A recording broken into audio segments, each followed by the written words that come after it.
Oh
Wassallallahu ala sayyidina maulana Muhammadin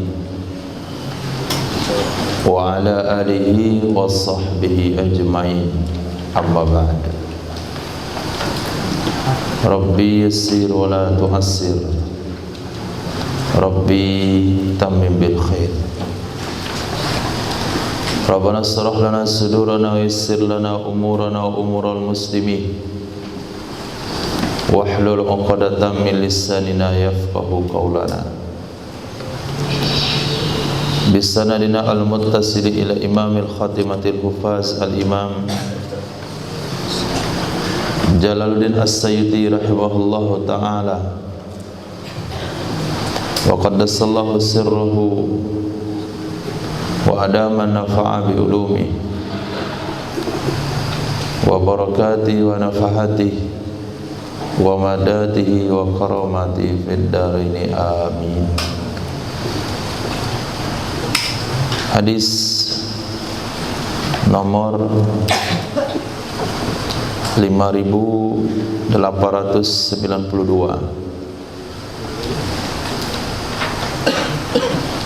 diriwayatkan oleh Imam Abu Daud, diriwayatkan oleh Imam Baihaqi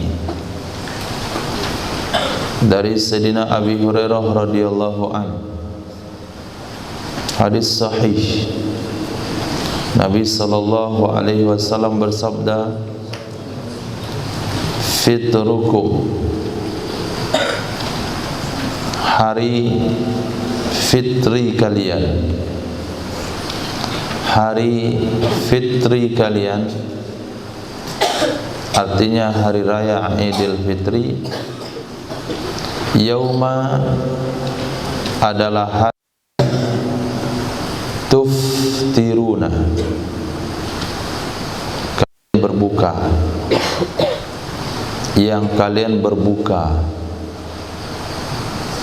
Jadi disebut hari fitri itu, lebaran fitri itu dengan fitri karena arti dari fitri itu sendiri adalah berbuka. Karena beberapa hari yang lalu kita puasa di siang harinya, dan itulah hari pertama diperbolehkan kita makan di siang hari, maka disebutlah hari berbuka, hari enggak puasanya. Wa adhakum, dan hari raya adha kalian, adha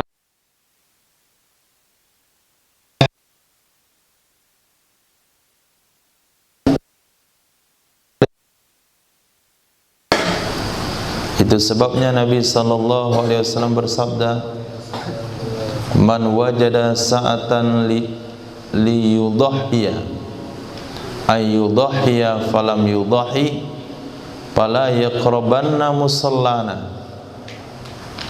Orang yang punya kemampuan untuk berkorban tidak berkorban pada hari itu, enggak usah ikutan salat di tempat salat kami.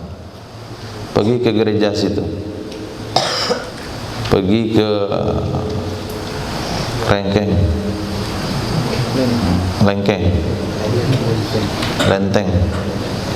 Lenteng Agung.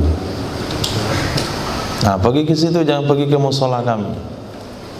Karena ya hakikatnya hari raya korban itu adalah hari di mana kalian berkorban. Tentu bagi yang mampu, yang tidak mampu usir kalau enggak mau. Maaf, yang mampu enggak mau diusir. Diusir secara rohani. Dia tidak akan mendapatkan rohani di tempat salat Id. Yang menghargai, yang mendapatkan rohaniat hari raya kurban adalah yang ikut berkorban. Wa Arafata mauqifun. Setiap Arafah itu tempat wukuf. Kullu Arafata, Arafata mudhaf ilaih. Setelah kullu pasti barisnya, pasti hukumnya khafat setelah kullu. Tapi di sini tanda khafatnya fathah karena dia ismul ladzi la yansarif, Sebutkan dua ilalnya di situ. Satu.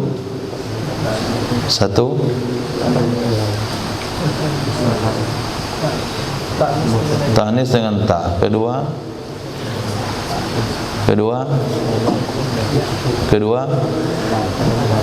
alamiah, bukan ajamiah tapi alamiah.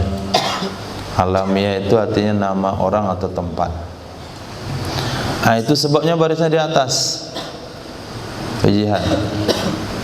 Itu yang pelajari di alim itu. Maka santri alim itu agak tua-tua bentuknya, karena dia mikirin baris pun dipikirin, di atas di bawah ya, bertamin atau enggak ya. Nah, kalau orang banyak pikir tua, tapi enggak ada pikirin, menghafal doang.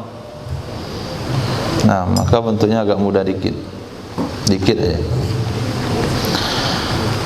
Nah, wa kullu Arafah, setiap Arafah itu tempat wukuf. Asal tinggal, asal berada di Arafah, maka wukufnya sah. Tapi tempat wukuf yang disunnahkan itu, yang sangat dianjurkan adalah di tempat wukufnya Nabi SAW. Nabi wukuf di mana? Di atas batu-batu besar, hamparan batu-batu datar yang besar yang berada di kaki bukit Rahmah atau Jabal Rahmah. Nah, Jabal Rahmah. Enggak sunnah manjat ke bukit itu. Sunnah wukufnya di kaki bukit itu, di atas batu-batu besar. Wa kullu Mina, setiap Mina, manharun, itu tempat menyembelih korban. Manhar, tempat menyembelih korban. Wassalli li rabbika wanhar, salatlah kamu, salat dulu, salat Id. Wanhar, dan sembelihlah korban. Nah, kalau jamaah haji, maka di Mina lah tempat penyembelihan korbannya, karena mereka sudah ada di Mina ketika tanggal 10 Zulhijjah, 9-nya di Arafah. Sebaik-baiknya sampai menggabungkan antara siang dan malam, yaitu setelah maghrib baru berangkat. Kemudian sampai di Muzdalifah, bermalam sebentar, singgah sebentar, kemudian baru ke Mina. Nah, besok menyembelih hewan korban. Urutannya adalah ronhaut. Ra, nun, ha, to. Ini urutan yang dianjurkan. Ra, nun, ha, to. Ron, haut. Pertama, romyu, melempar jamrah Aqabah pada tanggal 10 Zulhijjah setelah salat subuh, setelah Isyraq. Yang kedua, nun, nahar, menyembelih hewan korban. Yang ketiga, halq, mencukur. Maka kita juga di tanah air itu urutannya menyembelih hewan korban dulu, baru mencukur. Nah, dari tanggal 1 Zulhijjah sampai hewan korban disembelih, itu rambut enggak dipotong, kuku enggak dipotong, enggak ada satupun yang boleh dibuang kecuali setelah hewan korban disembelih. Nah, jamaah haji juga anjurnya begitu. Kemudian terakhir tawaf ke Makkah. Nah, biasanya mereka tawaf di tanggal 13 Zulhijjah. Bermalam dulu di Mina tanggal 11, tanggal 12, tanggal 13 baru tawaf ke Makkah. Ada juga tawaf tanggal 14. Dia sempurnakan mabitnya 3 malam. Man ta'ajjala fi yaumaini fala isma alaih wa man ta'akhkhara fala isma alaih. Yang bermalam di Mina 2 malam saja itu ta'ajjala, artinya terburu-buru dia, 2 malam saja pergi dia ke Makkah, enggak dosa. Yang bermalam 3 malam lebih baik, juga enggak dosa, baru tawaf. Nah, tapi kalau mau lebih sempurna, selesai menyembelih hewan korban di Mina, langsung tancap ke Makkah. tawaf di situ, selesai tawaf balik lagi ke Mina untuk malam. Itu bagusnya. So, kalau berangkatnya sendiri atau berombongan masing-masing. Tapi kalau ikut rombongan Indonesia, pemerintah, tentu kita akan tawafnya tanggal 13. Kenapa? Karena sulit diatur, sulit transportasi, begitu ramainya manusia. Allah marzuqna hajjam mabrura. Jadi di mana saja lokasi Mina itu tempat penyembelihan. Enggak boleh nyembelihnya di Makkah, harus di Mina. Wa kullu fijaji Makkah manhar. Dan setiap lorong-lorong kata Makkah itu boleh, itu tempat penyembelihan. Kullu fijaj, setiap lorong-lorong, gang-gang Makkah, kota Makkah, manhar, itu tempat penyembelihan. Ternyata boleh juga di Makkah, di seluruh gang mana saja. Hari ini enggak dibolehkan. Nah, karena itu ada jalan yang dijaga kebersihannya. Wa kullu jam'in mauqif, setiap jam'in itu artinya Muzdalifah.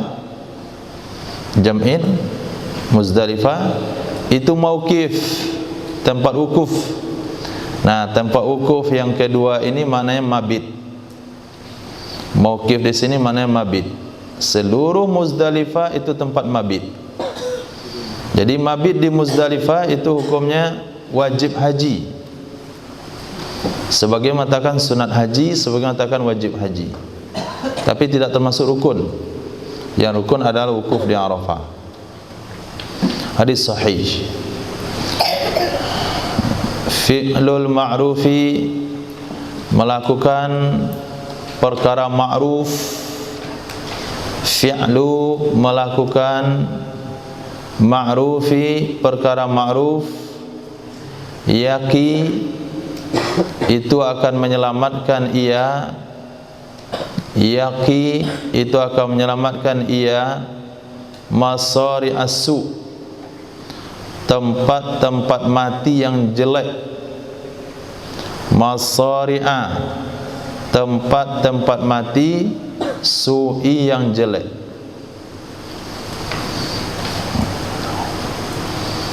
Bagaimana matinya berharga, matinya terhormat, bukan su'ul khotimah? Maka caranya adalah melakukan perbuatan-perbuatan baik, perbuatan-perbuatan ma'ruf. Apa itu perbuatan ma'ruf? Yaitu setiap sesuatu yang ketika kita lakukan kita tidak merasa khawatir, kita tidak merasa malu kalau diketahui oleh orang lain, itu ma'ruf. Kalau kita lakukan, kita tidak merasa malu jika diketahui oleh orang lain. Tapi apabila sesuatu itu kita lakukan, merasa malu kalau ada orang tahu, itu enggak ma'ruf. Maka iftah qalbak, tanya ke hatimu, ma'ruf atau tidak, itu tinggal lihat di hati. Nah, kira-kira ini malu enggak saya? Jadi diketahui oleh orang lain ada masalah atau tidak? Kalau merasa khawatir ada orang tahu, berarti itu enggak ma'ruf. Tapi kalau santai saja, orang tahu enggak tahu, enggak ada urusan, bahkan pengen kalau ada orang yang tahu, nah itu lebih-lebih ma'ruf lagi. Dan orangnya enggak ma'ruf. Nah, perbuatannya ma'ruf, orangnya enggak ma'ruf karena dia riya. Jadi standar ma'ruf itu mudah. Pengen kita tutupi, berarti enggak ma'ruf. Nah, pengen ada orang tahu atau enggak ada masalah kalau ada orang tahu, berarti ma'ruf. Maka untuk menentukan ma'ruf, iftah qalbak, tanya ke hati masing-masing. Fuqidat ummatun, tidak ditemukan. Fuqidat, tidak ditemukan ummatun, satu umat dari Bani Israel. Tidak ditemukan satu umat dari Bani Israel. La yadri ma fa'alat, tidak mengetahui ia Apa yang dilakukan, ma fa'alat, apa yang melakukan ia umat. La yadri, tidak mengetahui ia Bani Israel, ma fa'alat, apa yang melakukan ia umat. Dari Bani Israel itu ada satu umat yang tidak terdata. Dari Bani Israel ada satu umat yang tidak terdeteksi. Yang Bani Israel itu sendiri enggak tahu apa yang dilakukan oleh umat tersebut, yang umat itu adalah bagian dari mereka. Siapa umat itu? Wa inni, dan sesungguhnya aku, la aroha, sungguh, la uroha,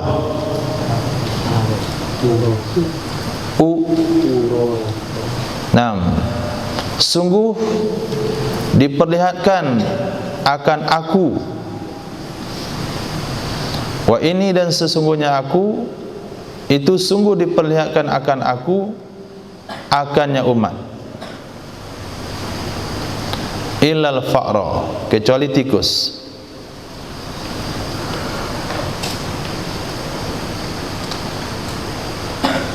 Jadi kata Nabi SAW, dari seluruh Bani Israel itu sudah diberitakan Allah kepadaku umat itu. Ini umat ini bagian Bani Israel, umat ini bagian dari Bani Israel, umat ini bagian dari Bani Israel. Seluruh umat Bani Israel itu sudah diberitahukan kepada Nabi, kecuali satu yang tidak diberitahukan kepada Nabi, yaitu tikus. Maka berat kemungkinan, kata Nabi, tikus itu adalah satu umat dari Bani Israel. Nah, tikus. Mana buktinya? Nabi mengajak kita berfikir secara logika. Ala tarunaha, apakah kalian tidak melihat akannya tikus? Ada lihat tikus? Ada lihat tikus?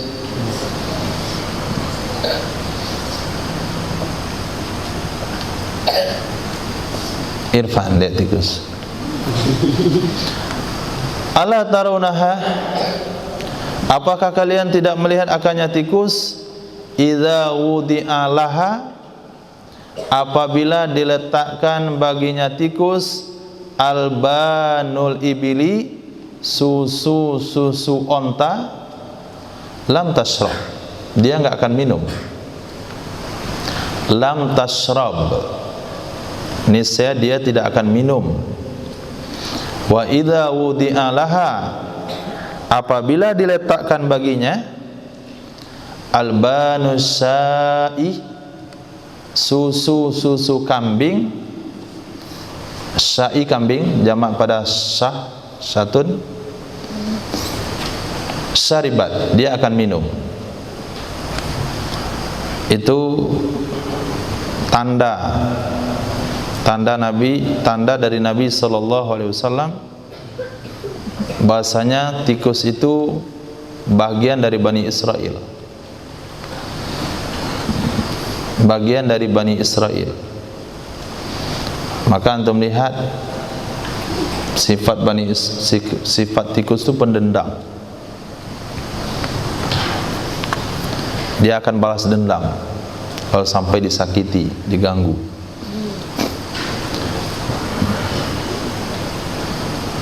Misalnya di sawah, kita bunuh karena dia makan padi, kita bunuh, lalu ketemu oleh kawannya, nanti dia akan serang sawah kita. Dan pas itu salah satu bentuk kelicikan itu dari tikus, sama dengan Bani Israel. Tapi umat yang lain yang Nabi ceritakan di sini tidak tahu siapa. Yang jelas dari seluruh Bani Israel itu ada beberapa umat sudah diperlihatkan kepada Nabi. Hanya tikus yang belum. Maka Nabi berprasangka bahasanya tikus itu bagian dari Bani Israel. Buktinya dia enggak mau minum susu onta, maunya minum susu kambing. Kenapa? Karena Bani Israel yang bersumpah dalam Al-Quran untuk mengharamkan susu onta terhadap dirinya. Susu onta itu bahagian yang diharamkan oleh Bani Israel kepada diri mereka untuk diminum. Kalau ontanya mencapai syarat tertentu, misalnya onta yang sudah melahirkan 9 pasang anak, maka onta itu tidak boleh diminum susunya. Nah, tapi kalau susu kambing dia minum. Nah, sebagai bukti bisa kita penelitian, tangkap tikus, kasih minum susu onta, kemudian kasih minum susu kambing. Dari 2 susu itu mana yang dia minum? Kalau betul, berarti itu Bani Israel. Nah, maka membunuh daripada tikus itu bagian dianjurkan dalam Islam. Nah, apabila kalau antum bersemangat membunuhnya, niat melampiaskan balas dendam atas Palestina misalnya, ini bagian Bani Israel. Khair. Hadis sahih riwayat Imam Bukhari, Imam Muslim. Fuqara'ul muhajirin, fuqara' muhajirin, orang-orang fakir di kalangan muhajirin, yadkhulunal jannata, mereka masuk ke dalam surga, qabla aghniyaihim, sebelum orang-orang kaya di antara mereka, bi khamsi mi'ati am, dengan hitungan lebih awal 500 tahun. Fuqara'ul muhajirin, orang-orang fakir kalangan muhajirin, yadkhulunal jannata, mereka masuk ke dalam surga, qabla, sebelum, aghniyaihim, orang-orang kaya mereka, bi khamsi mi'ati am, dengan hitungan 500 tahun. 500 tahun ini menurut ulama hanya hitungan dunia. 500 tahun lebih awal hitungan dunia. Artinya orang miskin masuk surga setengah hari lebih awal daripada orang kaya. Inilah salah satu yang memotivasi Sayyidina Abdurrahman bin Auf untuk jadi orang miskin.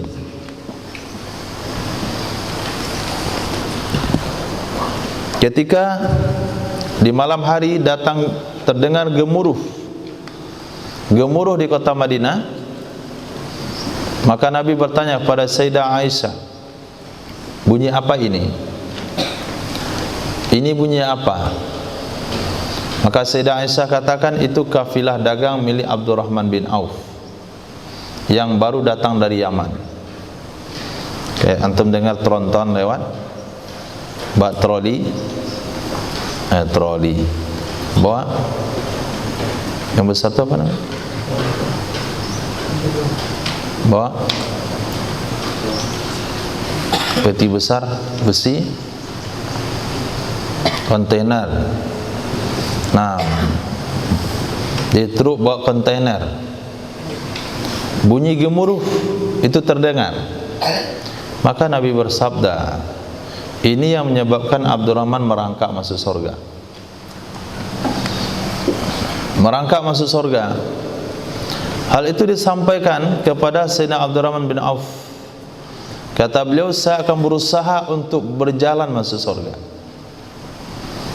Maka beliau sumbangkan kafilah atau kendaraan dagang, onta beserta muatannya yang datang malam itu dari Yaman. Beliau sumbangkan semuanya kepada Rasul sallallahu alaihi wasallam. Ini usaha beliau untuk berjalan masuk surga. Artinya Sayyidina Abdurrahman bin Auf enggak merangkak masuk surga. Maka jangan pernah disampaikan itu orang-orang kaya merangkak masuk surga. Sahabat saja kaya merangkak masuk surga.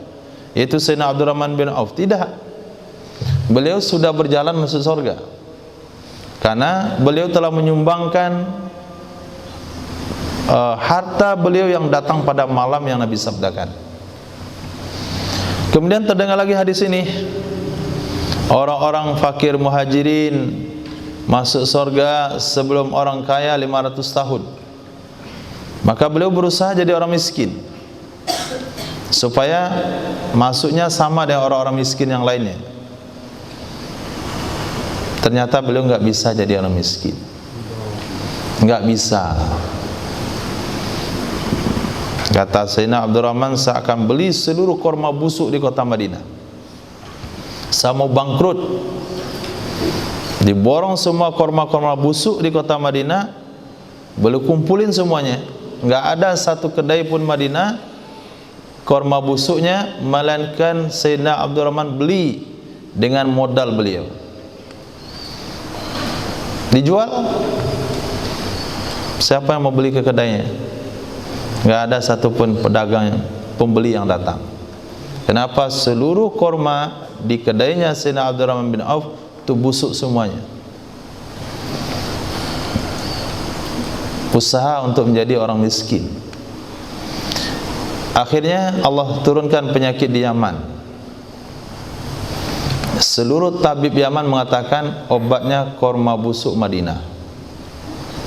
Seluruh dokter Yaman mengatakan penyakit ini hanya bisa disembuhkan dengan korma busuk kota Madinah.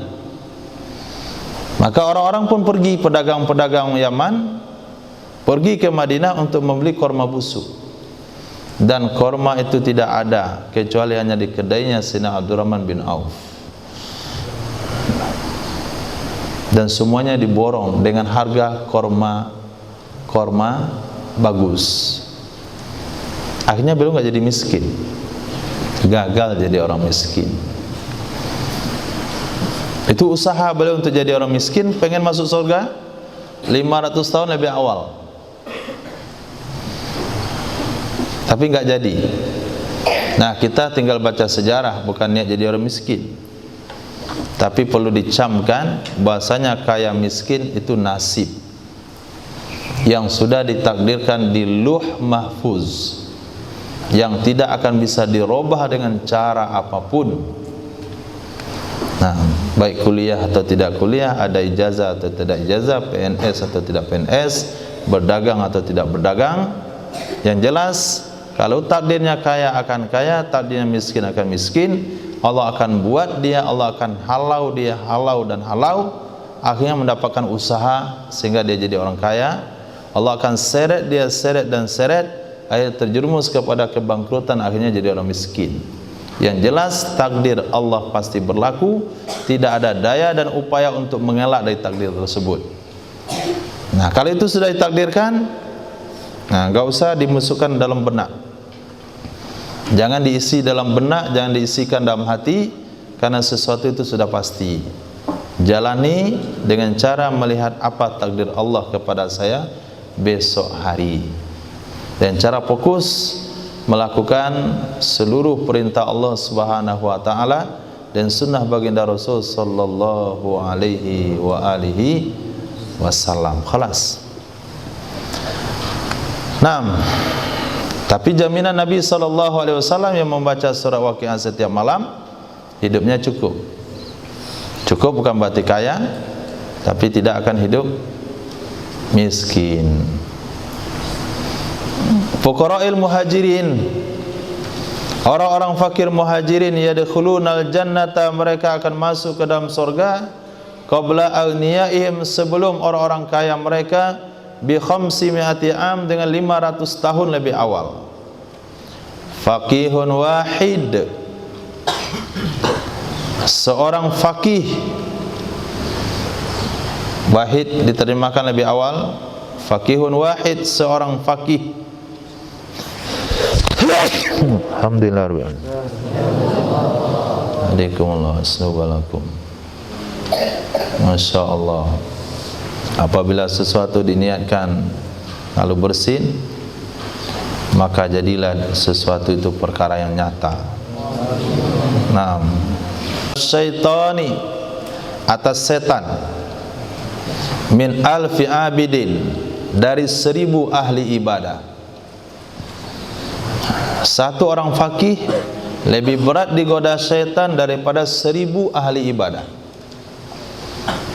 1000 ahli ibadah itu gampang saja bagi syaitan. Lebih mudah mengurus 1000 ahli ibadah daripada menyesatkan seorang fakih, seorang alim. Semangat ibadah, ibadah, ibadah. Kata syaitan, kamulah ahli ibadahnya. Kamu aulia, waliyun min aulia illah. Yang lain tu enggak ada yang selevel yang kamu. Akhirnya dia riya. Akhirnya dia sum'ah. Kemudian karena dia ibadah, dia mimpi bertemu dengan orang berjubah putih. Saya malaikat Jibril, kamu nabi akhir zaman. Aku jadi nabi. Ibadah, zikir dan zikir, antara tidur dan jaga. Kayak antum mengantuk sekarang, antara tidur dan jaga. Turun malaikat, nampak bayangan putih, akulah Tuhan. Kamu Jibril. Aku jadi Jibril.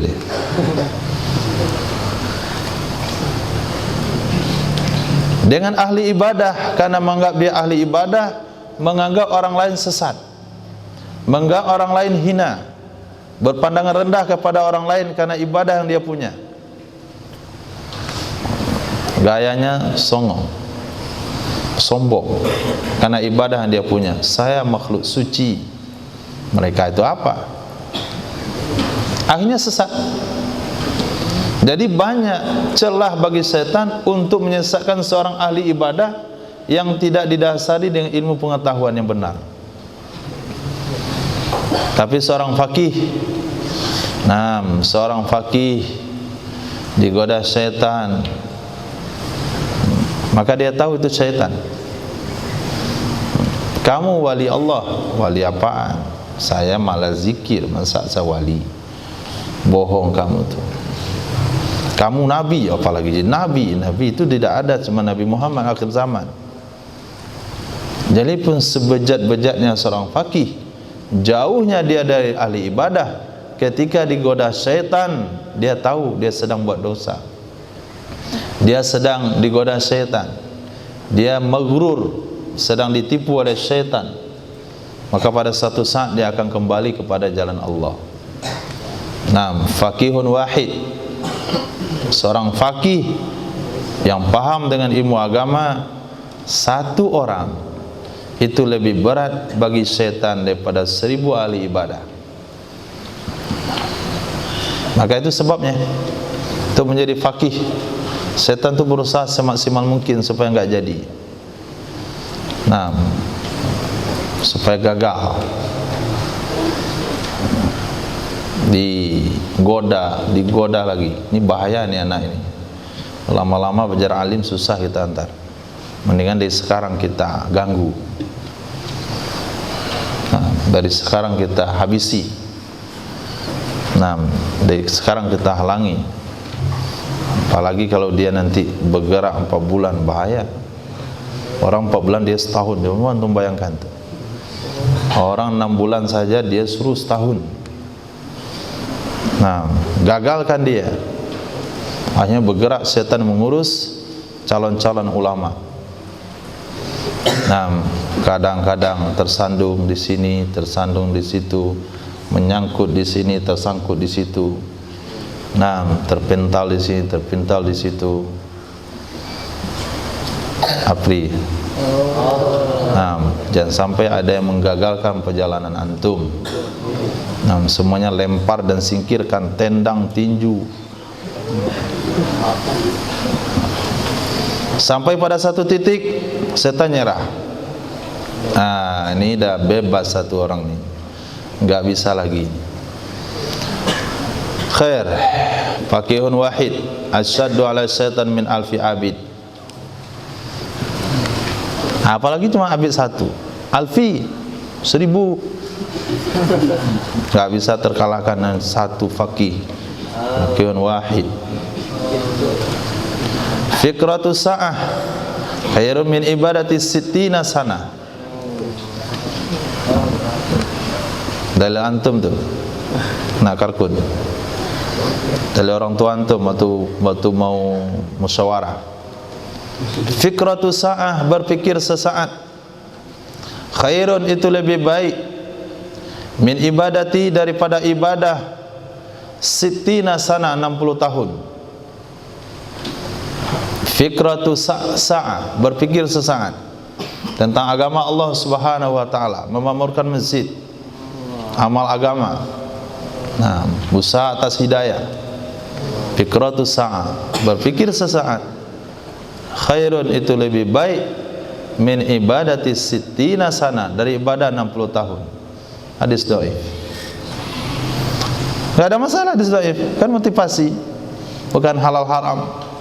Itu kan motivasi saja. Maka fikir itu lebih mahal nilainya daripada kerja.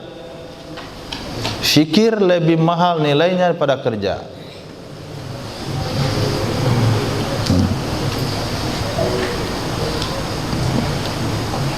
Satu arsitek buat gambar, dia dapat keuntungan 10% daripada nilai bangunan. 10% dari nilai bangunan. Hanya bikin bangunan di atas kertas. Tapi tukang aduk semen,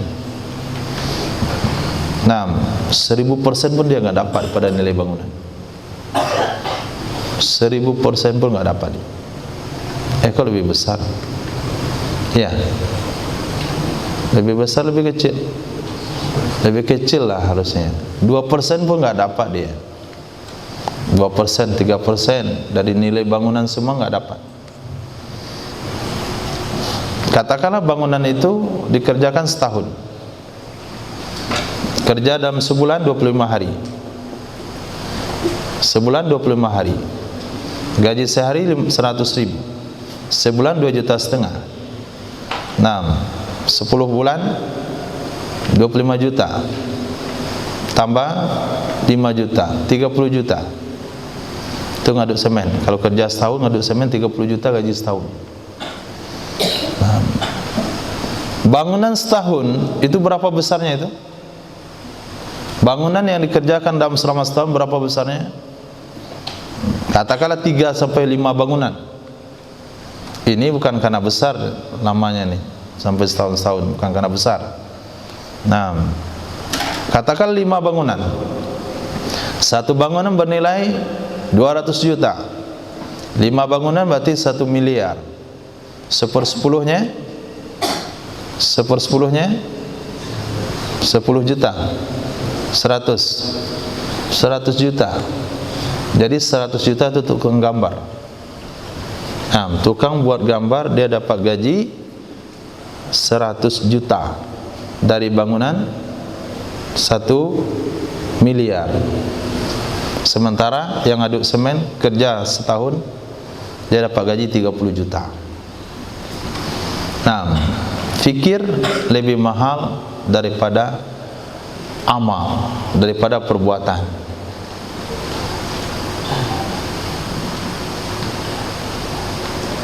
Angkat kepala.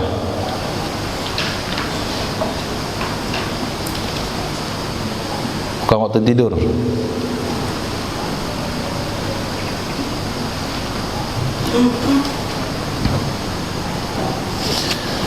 Fukul ani, bebaskan olehmu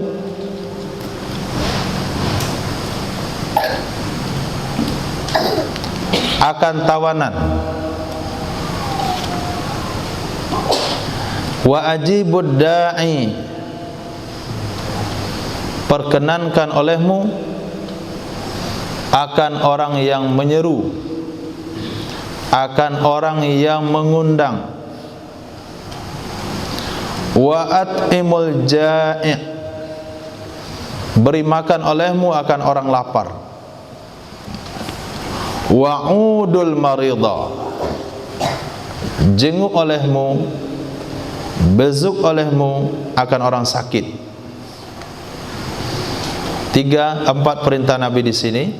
Bebaskan tawanan, Hari ini nggak ada tawanan, tapi banyak manusia yang tertawan dengan dunia. Bebaskan manusia yang tertawan dari dunia. Kemudian kabulkan, penuhi undangan orang yang undang. Beri makan orang lapar, jenguk orang sakit. Fulikal bahru li bani Israil yauma Asyura. Dibelah laut. Fuliqa, dibelah. Al-bahru, akan lautan.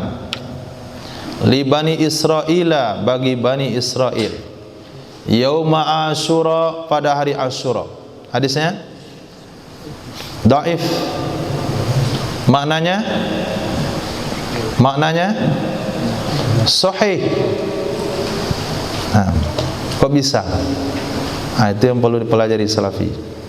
Hadis dhaif maknanya sahih, kok bisa? Kenapa hadis ini dhaif tapi maknanya sahih? Karena hadis ini didukung oleh hadis sahih. Karena ada hadis sahih yang berbicara tentang bahasanya Bani Israel itu diselamatkan pada 10 Asyura. Yaitu hadis Sayyidina Jabir bin Abdullah radhiyallahu an, qadima Rasulullah sallallahu alaihi wasallam al-Madinah. Fawajadal yahuda siyaman fi yaumi Asyura. Nabi ketika sampai di Madinah jumpa dengan Yahudi puasa pada tanggal 10 Muharram. Faqala lahum, maka Nabi berkata kepada mereka, lima tasumu fi hadzal yaum, kenapa kalian puasa pada hari ini? Qalu, mereka menjawab, hadza yaumun azim, ini adalah hari besar. Yauma anjallahu Musa wa qaumah min Fir'aun, hari di mana Allah selamatkan Musa bersama Bani Israel dari Fir'aun. Wa gharaqal fir'auna wa qaumah, hari di mana Allah tenggelamkan Fir'aun bersama kaumnya. Fasamahu Musa syukra, maka hari itu dipuasakan oleh Nabi Musa bentuk wujud bersyukur kepada Allah Subhanahu wa taala. Berarti dari hadis sahih itu dinyatakan Nabi Musa selamat dari Fir'aun. Fir'aun tenggelam di Laut Merah, yaitu pada tanggal 10 Muharram. Di sini hadisnya dhaif, di sana hadisnya sahih. Maka hadis dhaif ini maka jadilah dia sahih karena ada hadis sahih. Maka jangan melihat satu hadis karena dia dhaif lalu diponis dhaif. Bisa saja lafaznya dhaif tapi maknanya sahih. Maka haram hukumnya menyimpulkan satu hukum dari satu hadis. Faman a'dal awwala, faman a'dal awwala. Itu hadisnya ringkas. Sahih Bukhari, Sahih Muslim, Imam Abu Daud, hadis sahih. Apa maknanya? Fa, maka, man, siapa, a'da, yang memusuhi ia, al-awwala, yang pertama.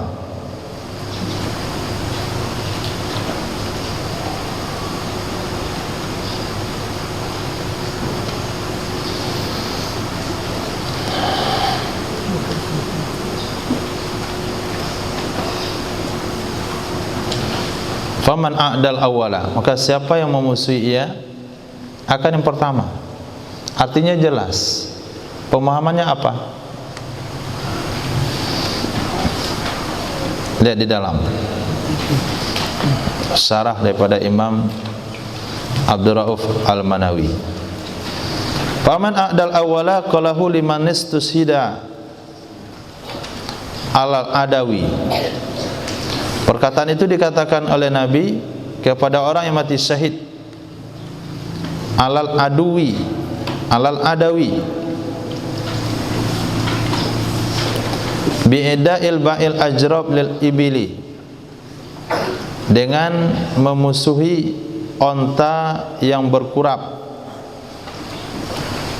wa huwa min ajwatil muskita al-burhaniyah. Itu merupakan jawaban yang membungkam mulut musuh, yang penuh dengan keterangan, allati la yumkina daf'uha, yang tidak mungkin menolaknya. Iz lau jabalat adwa'u ba'daha, jikalau menguasai oleh penyakit. Oh, penyakit mananya itu? Sebahagiannya, maka mestilah hilang yang pertama, karena adanya al-jalib yang menguasai, maka akan terputus tasalsul. Wa hala ala hakikatit tauhid al-kamil. Maksud Nabi di sini adalah memalingkan pemahaman manusia kepada hakikat tauhid yang sempurna, yang tidak boleh berpaling darinya. Dia adalah jawaban fi ghayatir rasaq wal balagh. Qala Ibnu Arabi, hadza aslun azimin fi takdzibil qadariyah. Ini merupakan dalil yang besar dalam mendustakan pemahaman qadariyah dan asal terjadinya alam dan wajib masuknya awaliyah ke dalamnya, dan dalil di atas sah qiyas pada usul. Adapun hadis la yuwaridu mumaridun ala musahih fa huwa nahyun an idakhil tawahum wal mahzum alal amma bi i'tiqadi wuqu'il adawi alaihim bidukhulil ba'il ajra fihim. Khair. Jadi a'da itu maknanya bukan memusuhi, membuat penyakit. Faman a'dal awala, maka siapa yang membuat penyakit kali pertama? Jadi kata mereka, kalian kena penyakit kurap. Apa penyebabnya? Kata mereka, karena kami membeli onta berkurap. Gara-gara kami membeli onta berkurap, maka kurap onta itu menular kepada onta kami, lalu kurap onta menular ke kami. Jadi kami berkurap. Lalu Nabi bersabda, kalau begitu siapa yang menyebabkan kali pertama penyakit itu ada pada onta? Man a'dal awwala, siapa yang membuat sakit yang pertama sekali? Penyebab tertularnya penyakit itu, siapa pertama sekali yang menyebabkan dia sakit? Apakah dia mau sakit sendiri? Nah, ini adalah jawaban yang membuat musuh diam 1000 bahasa, nggak bisa bicara. Itu menunjukkan bahasanya sesuatu itu tidak ada yang terjadi kecuali dengan dijadikan oleh Allah Subhanahu wa taala. Karena dijadikan oleh Allah Subhanahu wa taala, bukan terjadi dengan sendirinya. Bukan karena menular satu sama lain. Kalaulah penyakit itu karena menular, yang ketujuh tertular dari yang keenam, yang keenam tertular dari yang kelima, yang kelima tertular dari nomor 4, nomor 4 kena tularan dari yang ketiga, ketiga menular dari yang kedua, yang kedua menular pada yang pertama. Yang pertama siapa yang membuat dia sakit? Apakah tular dari nol? Enggak. Berarti ada sesuatu yang berkehendak di situ, yaitu Allah Subhanahu wa taala. Fama a'dal awal.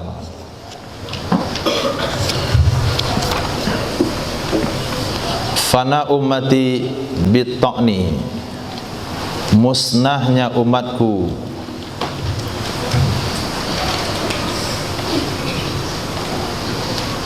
Fana ummati, musnahnya umatku dengan ta'ni, dibunuh.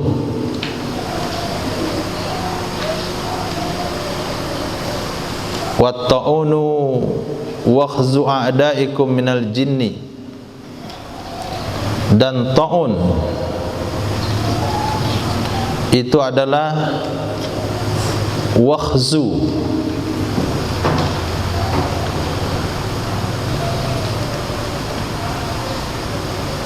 wakhzu itu yang nggak tahu artinya. Ada kamus.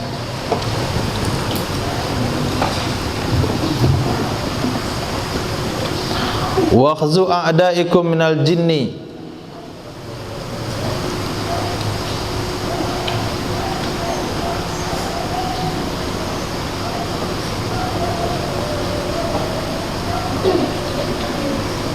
wa fil khabari al-mar Allahumma ja'al fina ummati bitani wa ta'un wa kila ma'nahu anna ghaliba fana'im bil fitanil ladhi tusfikud dima wa bil waba wa la yuskilu bi anna asaril umma yamutu bi ghairihima li anna ma'nal khabar ad-du'a kama taqarrara wa qad istujiba fil ba'di aw arada bil umma ta'ifa makhsusah ka sahibihi al khiyari wa qad mara zalika muwaddihan fi Allahumma kilahuma mirwati Ziyad bin Alaqa ar-rajulin al-Ashari Ibn Khattab qala al-Hafiz Ayraqi sanadu jayyid wa qala Haythami rawahu Ahmad bi sanad wa rijalin ba'dahu thiqat kam nada rijal thiqat illa mubaham. Kada kitab kamus dicari khair, kita tinggalkan sementara. Wa fi kulli syahadah, pada masing-masing ada pahala syahid. Mati karena pembunuhan yang disebabkan oleh fitnah akhir zaman, kemudian mati karena ta'un, itu semuanya mendapat pahala syahid. Pahala ini perkataan Sayyidina Rasul sallallahu alaihi wasallam kepada Sayyidina Jabir bin Abdullah radhiyallahu an. Ketika Sayyidina Jabir berpenampilan beda dari biasanya, agak beda penampilan dari biasanya, maka Nabi tebak, tazawwajta, kamu baru kawin? Naam ya Rasulullah, tazawwajtu, aku baru kawin. Sayyiban au bikran, perawan atau janda? Sayyiban ya Rasul, janda wahai Nabi. Maka pada saat itu Nabi sabdakan hadis ini, pahala bikra, maka kenapa tidak dengan perawan?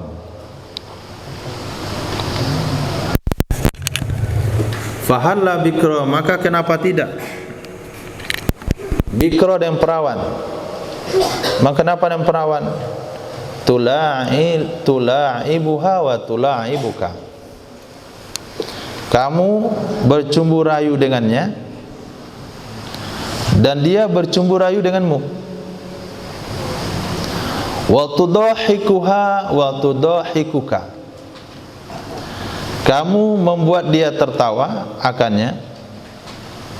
Tudahikuha, kamu membuat tertawa akannya. Wa tudahikuka, dan dia membuat tertawa akan kamu.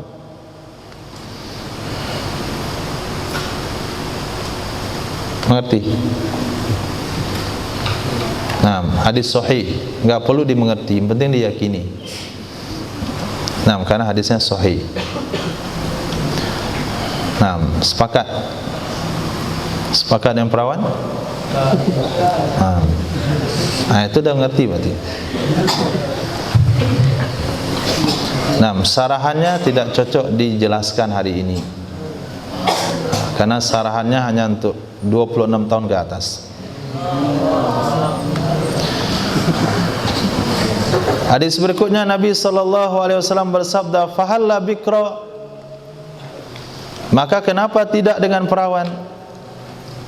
Ta'udduha wa ta'udduka, kamu menggigit akannya dan dia menggigit akanmu. Piranha. Ta'udduha, kamu menggigit akannya, wa ta'udduka, dia menggigit akanmu. Hadis sahih, cukup diyakini. Nah, enggak perlu dipahami. Itu enggak ada salafi mendebat situ. Udah sahih di sini. Syafi'i, Hanafi, Maliki, Hambali, Syiah, Wahabi, Ahmadiyah, apalagi aliran sesat yang lain, liberal, itu semuanya sepakat dengan hadis ini. Nah, la khilafa bainal ummah walau wahid. Tidak ada khilafiyah di kalangan umat tentang hadis ini walaupun satu orang.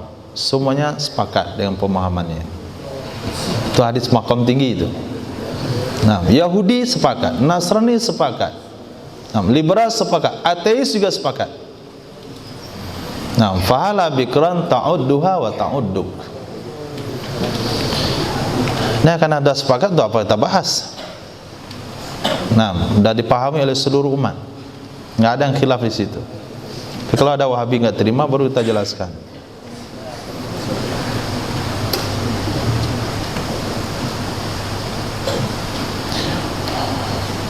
Fuwalahum. Apa artinya tadi? Sudah jumpa? Menyakiti atau menusuk. Menusuk, menyakiti. Ta'un itu menyakiti saudara kalian dari jin. Wakhzu menusuk atau menyakiti. Jadi kalau ta'un bagi jin hanya tersakiti saja, tapi kalau umat Nabi, manusia itu bisa meninggal.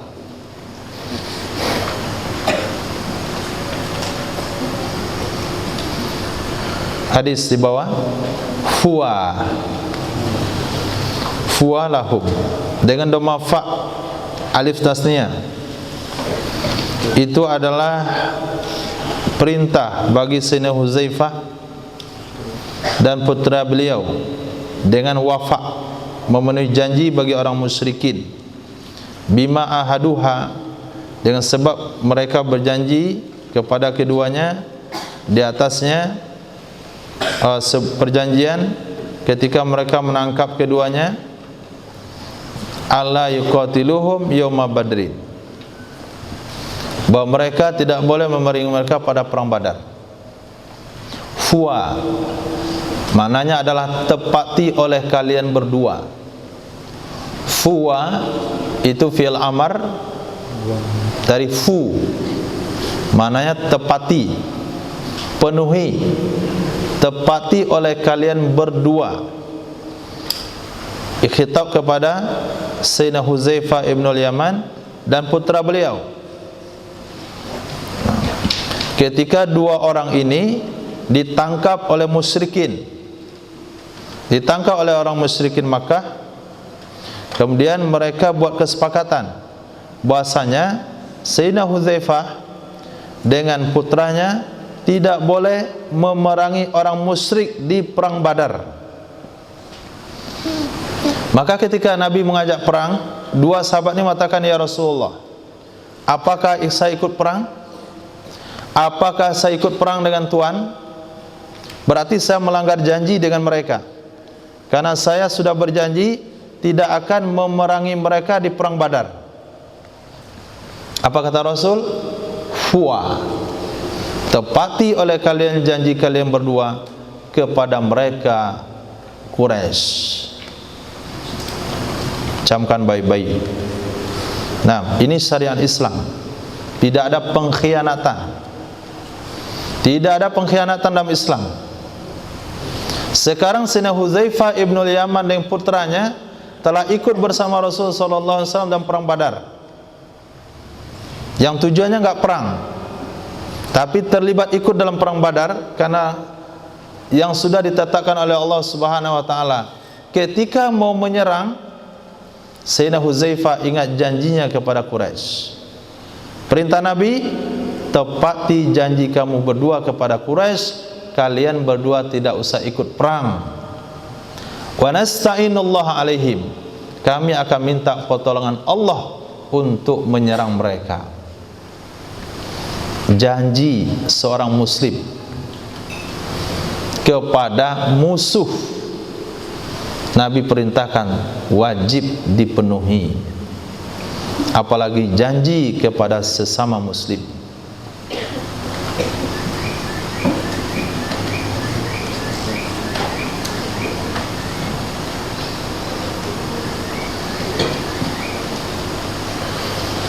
Apalagi janji kepada orang yang telah berkorban untuk kita, apalagi janji kepada Sayyidina Muhammad sallallahu alaihi wasallam. apalagi janji kepada musuh. Musuh wajib ditepati. Perintah Nabi, fuwalahum fil ibili sadaqatuha.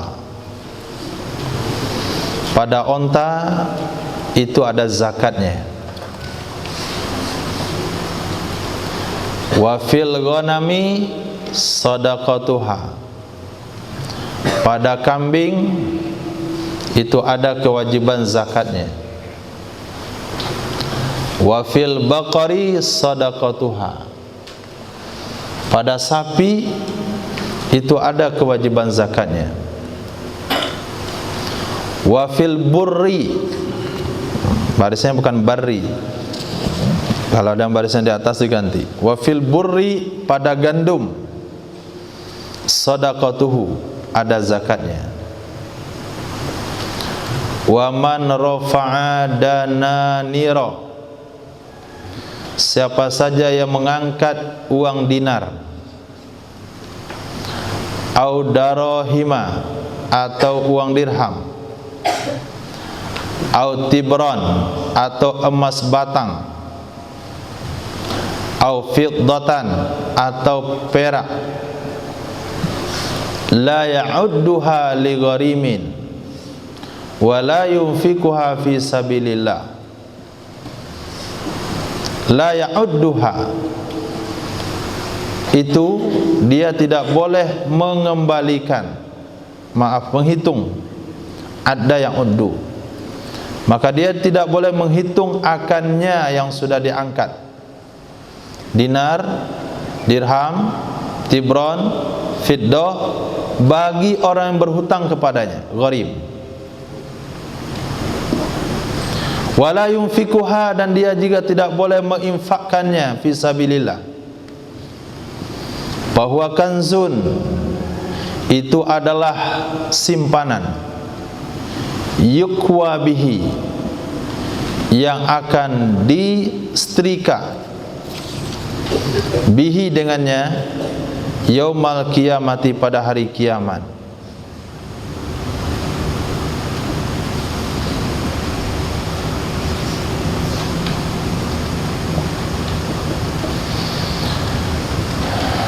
Sesuai dengan surah At-Taubah, walladzina yaknizuna az-zahaba wal fiddata wa la yunfikuna fi sabilillah fabashshirhum bi'adzabin alim fatuqwa biha.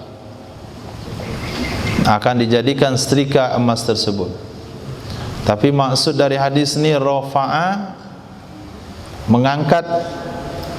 Ini yang belum saya pahami. Apa maksud mengangkat dinar dirham?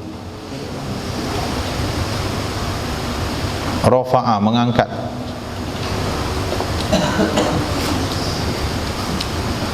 Nah, cukup dulu.